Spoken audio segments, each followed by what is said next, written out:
What's up guys, welcome to Performance Cars. So if you watched my previous video where I did the service on the Nissan Silvia S15, I said that I like to change the oil filter and spark plugs regardless what the previous owner says he has done. So today I will be changing it on my Civic Type R FD2. Now I have done about 500 to 1,000 miles since buying this car. That's because we had the One to Race competition and I also had to go to various locations for filming. So I'll take you guys a quick look around the stuff that I have today, and then we'll get down to the service. So I will be using the Motul 300V power. This is 5W40. Now usually I never go for this brand as it is double the price of the Castrol Edge, and Castrol Edge is double the price of the Shell Helix Ultra. But this came up at a really good price, so I thought, you know what, let's just give this a try. It does come in a tin, which is different, but the problem about that is upon delivery it almost certainly get dented. So that's not very good, but compared to these plastic containers, however much you throw them around, they're more or less going to be safe.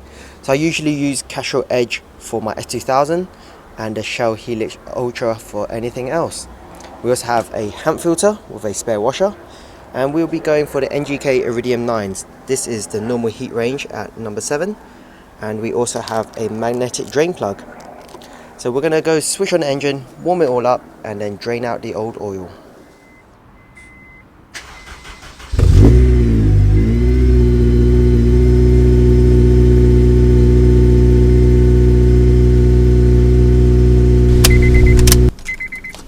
Engine's all warm now, so we are going to jack up the car. And whilst I was waiting for the engine to warm up, I took this opportunity to undo the spark plug cover. So we obviously need to take off the coil packs, and then whilst the engine oil is draining out, I'll use that opportunity to take out the spark plugs. Car is safely up in the air with axle stands, and we're just going to remove the drain plug, which is handy because it does say engine oil here. 17mm as standard, I believe. Place the drain pan where you predict that the oil will come out. Perfect, straight into the bucket. So whilst we wait for this to drain out, I've noticed there's a magnet on this, so there's no need to change this. We just change the washer. We're going to change the spark plug now, and then we'll just let this drain out here.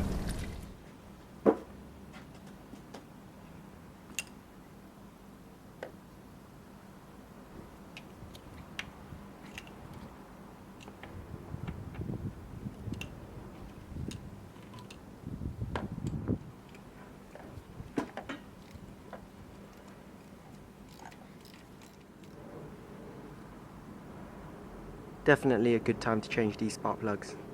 And in typical British fashion, it decides to rain.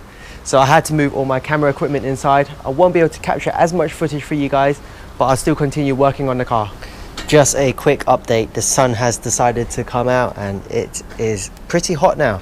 But anyways, this whole piece had to be taken off in order to access this sort of like metal panel. So we have to undo all the bolts, 4 on each side I believe, in order to gain access to the spark plugs.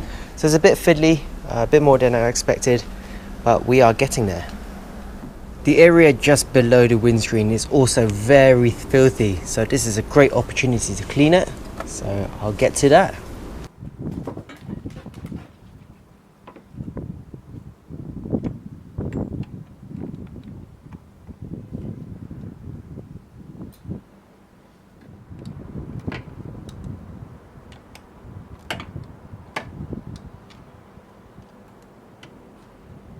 Scuttle panel is all refitted, all the screws are in place, all cleaned up, and then we just pop underneath the car. Engine oil is still dripping a bit, but it's a nice golden colour, so I think we're ready to plug it and then attempt to get the old oil filter off. Okay, so the sump plug is back on. I've cleaned it as well, so if it does leak I'll be able to tell straight away. And the oil filter is hidden somewhere at the back there. There we go. Just about to see it. It's blue. I think it's a HAMP filter as well. So I'm going to get it off, but the only problem is it's going to drain directly onto here. You can already see some of the previous drain marks, oil marks, so I need to clean that off, but we'll see how this does.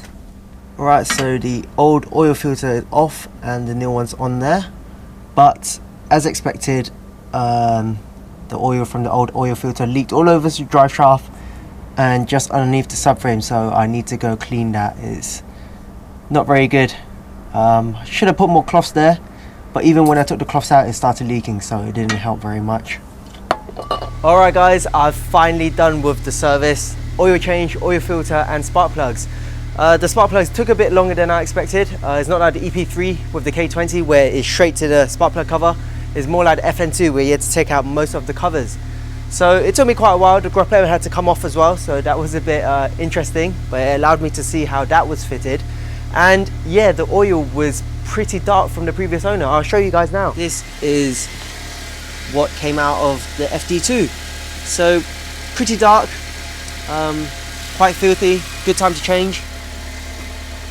So that was the HAMP oil filter, and you guys can see here the old spark plugs. So the previous owner used the normal, I think these are Iridium as well, but these are slightly different codes. It's not the Iridium 9s, and I needed more tools to undo all of the grommet, etc. So yeah, the car's just running now, just to make sure there's no leaks. But whilst I was doing the oil change, I did see how filthy the car was, so I think I will be giving this a wash as well. So I hope you guys enjoyed this little video of me changing the oil and the spark plugs on my FD2. I will be driving it a bit more often. It is a daily, it's really practical. So don't forget to comment, like and subscribe. Follow us on Facebook, Twitter and Instagram. Stay safe, drive safely, and I'll see you guys soon. Hey guys, welcome to Performance Cars. So today I have a Honda Civic Type R FK2. This runs a turbo from standard, so it's one of the newer generation Type R engines.